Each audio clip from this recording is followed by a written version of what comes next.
To keep my hands on myself. So I don't want this video. Oh man, I got water all over the lens. How is it snowing in March? I thought March was supposed to be the beginning of spring, and here it is. It's snowing. It's terrible.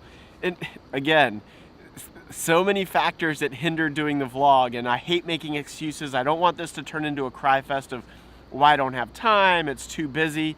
But the fact of the matter is work is a top priority, and it's been a rocky start to the year. We've got 2 new guys who have been going through training, so we're getting them ramped up, and it's how it is. So while I've been trying to post twice a week, other external factors have hindered me doing that.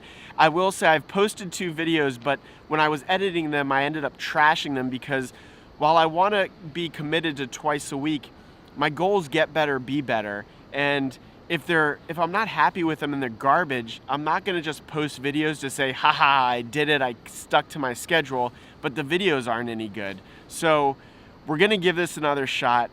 Today we're going to talk a little bit about some iPhone tips and tricks. I filmed this once, but this was one of the videos I trashed because I didn't like how I was filming the phone as I was holding it, and I just it just fell apart.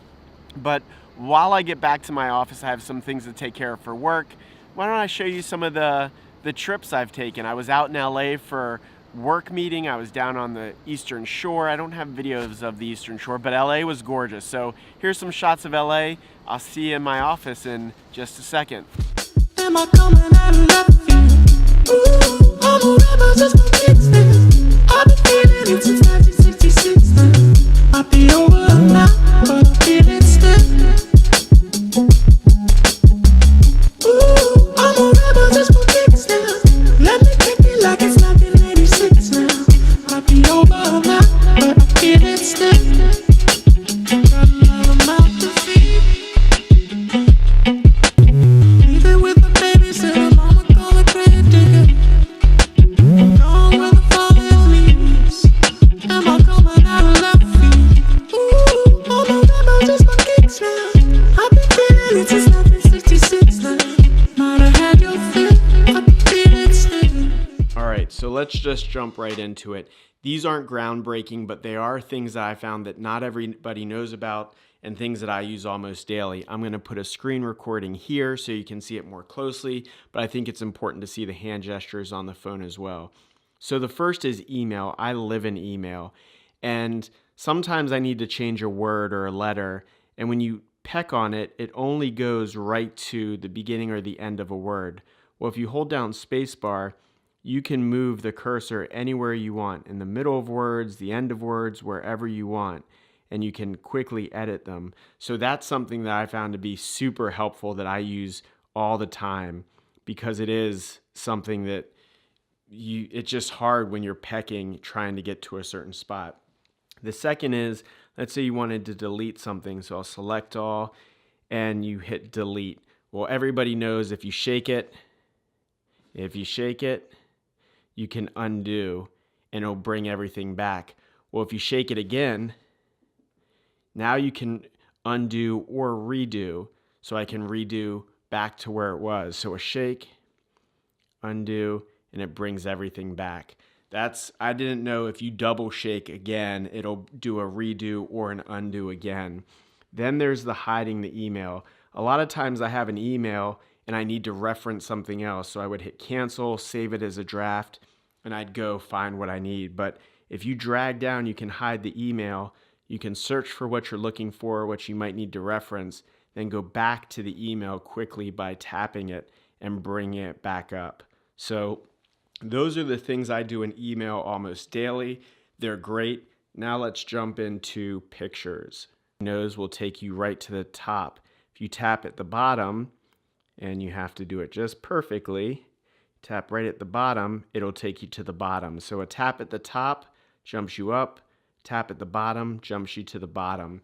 So I knew about the tap touch, but I didn't know about the bottom touch to jump you to the bottom. Then Safari, this has been great. 3D touch I think is underutilized or isn't talked about enough. And here I have a ton of folders that are open or web pages that are open. And historically, I was just swiping to the side to delete stuff. But if you go down here and hold done, you can quickly close all 28 tabs. But if you realize you deleted something you need to recover, you hold down on the plus and it'll bring up all the recently closed tabs. So that's something that I've found to just be perfect because I hated swiping each individual one. So again, it's hold, you can close them all, or hit plus and it'll show you everything that was recently closed. And then the last thing I wanted to talk about is in Control Center. So in Control Center, so many of these icons have 3D touch. Like for the timer, if you 3D touch it, you can quickly add how much time you want rather than going directly to the app. So then for like my home, I can quickly access all that. Calculator, picture, you can quickly access the things you want by 3D touching it. But one of the things I realized was there's a magnifying glass in here. And let's take this lottery ticket as an example. The text is super small, but if I put it in here, I can easily, if you can see it, you can quickly see something that's super small. You can zoom in, make it larger, you can make it smaller. So this is great. And if you want to change the color scheme, you can do like grayscale, yellow, blue, just anything to make the text stand out. And this has been super helpful for those things where maybe you need to read the menu and you can't see the menu, but that's been great. So that's it. Those are the tips and tricks. Again, nothing groundbreaking, but things that I use daily that not everybody knew about. Hopefully it helps. Hopefully you enjoyed this video. And as always, get better, be better. I'll see you next time. See ya. We could wait until the walls